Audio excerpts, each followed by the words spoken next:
What's up, Packers fans? I'm Aaron. He's Andy. You know the drill. It's Monday. That means we get to talk about another Packers loss. Andy, tell me anything positive coming out of this game. Because, I understand the idea of this season turning the page from Aaron Rodgers. It was going to be frustrating at times, but at times is becoming all the time. Yeah, a little bit of frustration isn't necessarily the worst thing when you're rebuilding. A lot of frustration is always a bad thing.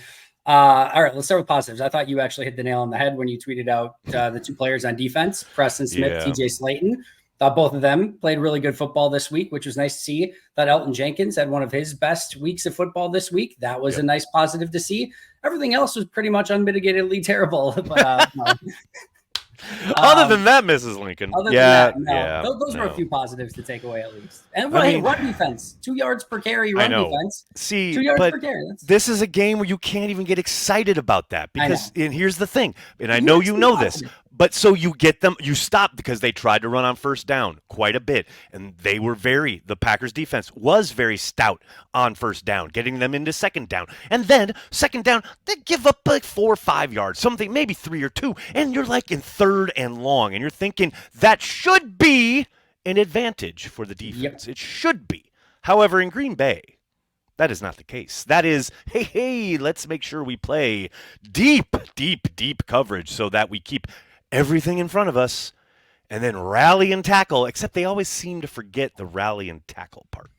And not only the forgetting the rally and tackle part, I think that there is a certain aspect that they don't realize teams can go for it on fourth down. I don't know did you remember playing Madden Online back in the day where if you didn't convert the third down, they forced you to punt the ball, like they wouldn't let you go on certain fourth down? Correct. I think that they think that we are playing Madden rules from like 2010. Right. They're like, oh, it's fourth down. Automatic punt.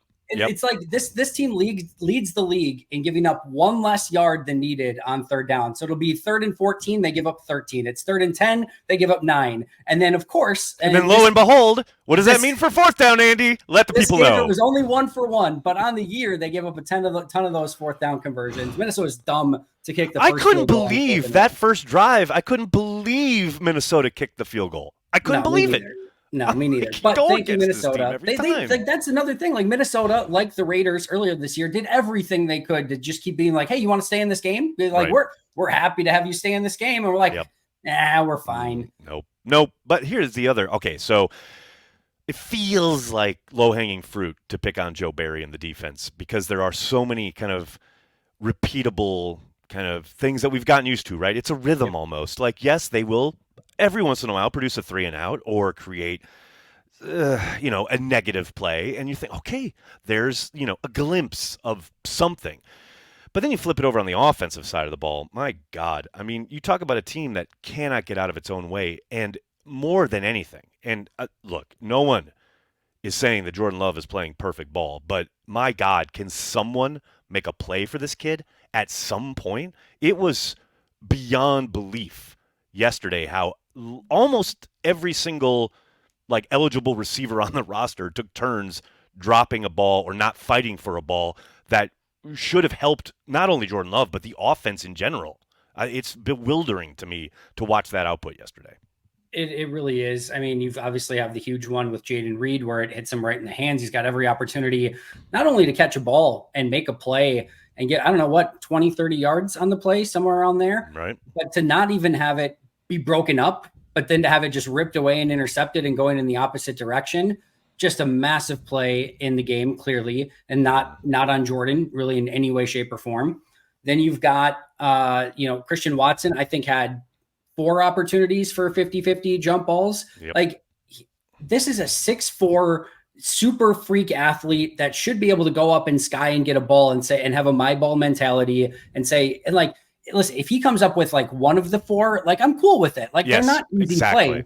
Right. They're not easy plays, but you got to come up with something every once in a while and help your quarterback out. Like you said, you've got the Dontavian Wicks one that's just a slant play and hits him right in the hands. That I say it's probably going to result in points. It's a 1st and goal from the 1. It is the Green Bay Packers. It is the Green Bay Packers, so you don't know, but should result in points if he just catches an easy pass to get the first down there. It's just those sort of things where Luke Musgrave right in the hands, Aaron Jones right in the hands. It's again the Russian roulette wheel of who's going to screw up on this play. We get to find out next, and Speaking of Russian roulette of who's going to screw up next along the offensive line, we actually finally saw Josh Nijman inserted, and for the handful of plays we saw, seemed to acquit himself quite favorably until he got hurt because it is 2023 and it is the Green Bay Packers. So, of course, he had to be added to the list of injuries.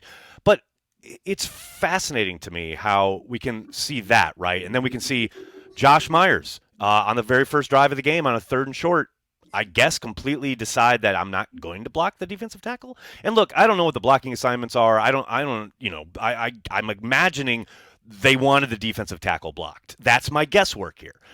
But when you hear Stenovich talking about how Myers is playing the best ball of his career, and then you see that on the field, it just feels. And then on top of Nijman being unable to get on the field after the, tender this offseason and paying them what he did, it just feels like there's a significant disconnect between what they're seeing on the coaching staff and possibly what the front office expects and is giving to them.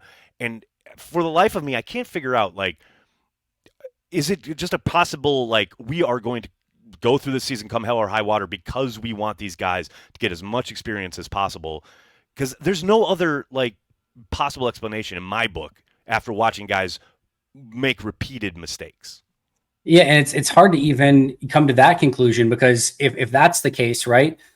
In my opinion, the worst offensive lineman isn't Rasheed Walker. It's not Josh Myers. It wasn't even maybe Royce Newman. John Runyon Jr.'s had a terrible, terrible year. Right. And certainly for the standard that he's set for himself in the past, and he's not on a contract next year. So if that is hey, we're just going to try to get players in that are, going to be on the team next year and we want to see some of the all right, well, that should probably be Sean Ryan at that point. If you want to go young and you want to go with develop, right. All right, then you go Rasheed Walker and Elton Jenkins and Myers and you go with all guys that are going to be here next year.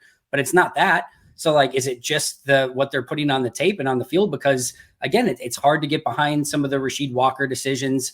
Yash had his ups and downs in this game as well. But again, the frustrating thing is we all have it doesn't take a professional level scout to see that Josh Myers is not playing great football. And we can have semantics discussion of what level of play that's at, but to come out and say he's playing the best football of his career, it seems like it gives him a free pass then to be okay, that if this is an acceptable level of play, fine, so be it. I'm sure Josh is intrinsically motivated and I'm sure the coaches are giving him the tips that he needs on the back end. It's not that huge of a deal. It just sounds bad. The optics are terrible. So and again, that's 98th in the list of things that are problems right now. But the offensive line, that play where you mentioned, I posted it on Twitter. You've got Rasheed that completely misses on a block. You've got Josh Myers doing a belly flop. John Runyon Jr. goes the wrong way. You can see Zach Tom after the play going you were supposed to go that way, and Runyon goes this way, and you end up with a defensive tackle that's just in his lap. You've got Christian Watson blocking a linebacker, and you've got A.J. Dillon getting the ball, looking up and seeing two guys right in his face. And it's the fourth play of the game. And this is a third and one. That's my thing. This is 2 weeks in a row. Yeah. 2 weeks in a row where the opening series has a play where we can't block a run play. Where you have to assume these are the openers. These are the openers. This is something you've supposedly drilled during the week. Yeah. You would think. How are you going the wrong way? A third and one on the fourth or fifth play of the game. And this should be a staple play that you've run 100 times before. And nobody's going the wrong direction. Nobody's making it's insane. What I keep wondering is, as far as all the mistakes and everything we're seeing, it does feel like the only way out. And look, we can bark until the moon is blood red about having to change offensive linemen or trying to change the approach on defense or blah, blah, blah. But ultimately, we know we're week 8 now? That's not happening. It's very, very abundantly clear sitting here on the outside looking in. The coaches are not going to change their approach. They're not going to dramatically change much as far as what they're asking these guys to do. So if there is going to be improvement on this team in the second half of the season, it's going to have to come from guys playing better and more consistently. That's frustrating as hell because that's not reactionary, right? As far as, okay, this guy messed up, so we are going to change things. That's what we see as an obvious solution, right? But it's clear the coaches think these guys just need to play better. Let me ask you, if that were to be the case, who do you think, okay, yes, they're inconsistent, but I've seen flashes, as opposed to, okay, that guy's a lost cause and I don't see much of anything happening in that regard? It's so hard because I think what we're seeing, and I forget who tweeted, I think it was actually Winks Thinks. I think it was our friend from Milwaukee. I think he Right, tweeted something to the effect of like, um, there's so many variables out that you don't have a constant to right. measure everything against. Yep, And when you've got a variable at quarterback, five variables at wide receiver, two variables at tight end, four or five, probably four variables along the offensive line, it's hard to be with any level of consistency to measure everything else that's going out, alongside the field. There are times where right. I think, yeah, like I think Jordan's throwing some really nice balls, like we talked about earlier, and receivers need to do a better job for him. There's other times where Romeo Dobbs is chilling along the sideline and Jordan Love bounces the ball 5 yards In front of underneath him. them. Yeah. And it's like I can see some flashes from a lot of these guys. Dontavian Wicks, we saw flashes, but he has an awful drop this week. Jaden Reed, the big misplay this week. He also had a couple of the bigger plays in this game. You can see the flashes from him.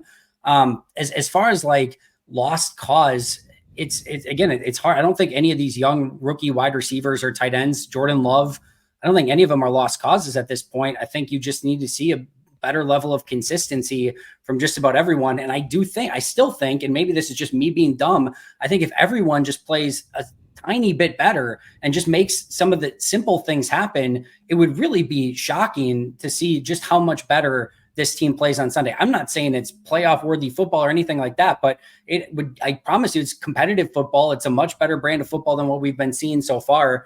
I'm trying to think on there's not a ton of guys that I'm Right. just being like, I'm out on DeGuara. I'm out on Royce Newman. I'm like, there's certain guys that I don't need to see much more of that Yep. we've seen for 3 or 4 years at this point. But for the most part, I just want to see players play better. And that's not happening, which is the frustrating part. I'm glad you brought up DeGuara because that's something that I saw kind of going around, and I think you may have kickstarted it with your Sorry.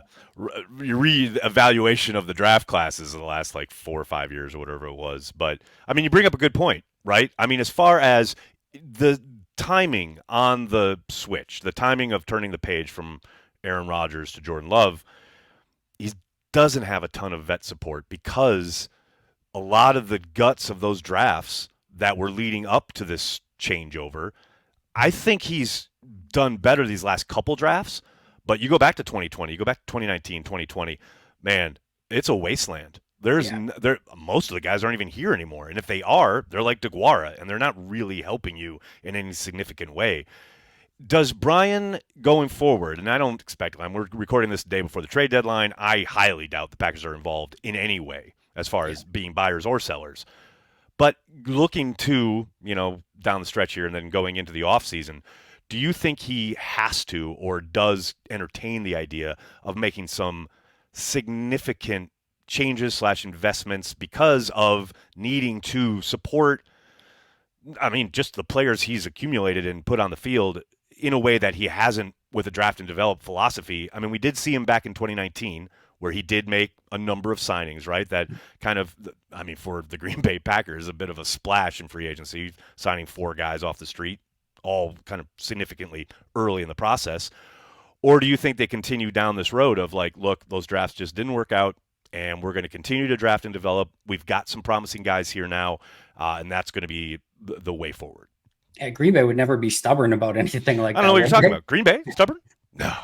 I will say this. I think when temperatures start to heat up a little bit on, the state of football in Green Bay, I think you will see a level of aggressiveness that I think maybe we haven't seen in the past. And I think you will see a push, whether it's from the coaching staff, whether it's from the GM, whether from whomever, to say like, hey, things are getting a little bit hotter. We got to win some football games. We got to win some football games. Right. And I would not be surprised at all if they took a much more aggressive approach, whether that be via trade, early draft picks moving up, free agency, whatever, to sort of say like, hey, all right, we need to get some wins in the win column. I do want to ask you though, because I know I listened to your video this morning of saying sorry. like, this is a long-term plan, right? And we're in the very beginning stages of this long-term plan, and we have to have patience. And I think that's my assumption, right? Yeah. Sitting from the outside, looking in how they've operated, I don't know what other conclusion I can come to.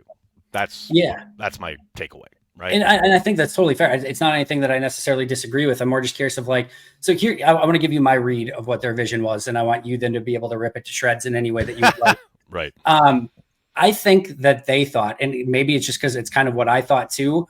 Hmm. I think they saw, all right, Christian Watson and Romeo Dobbs did some really nice things a season ago and thought that that could continue to be developed. I think they thought they were going to be able to return an entire offensive line plus David Bakhtiari. That, we talk about all the youth and inexperience on this team. This should have theoretically been your all-pro left tackle, David Bakhtiari, Elton Jenkins, left guard, a third-year starter in Josh Myers, a third-year starter in John Runyon Jr., and then Zach Tom at a right tackle, who has obviously not only thought that he would play well, but has played really well, with a Yash Nyman as a potential swing tackle, and what looked like on paper a really significant, potential step in the right direction for the offensive line. Two veteran running backs in Aaron Jones and AJ Dillon.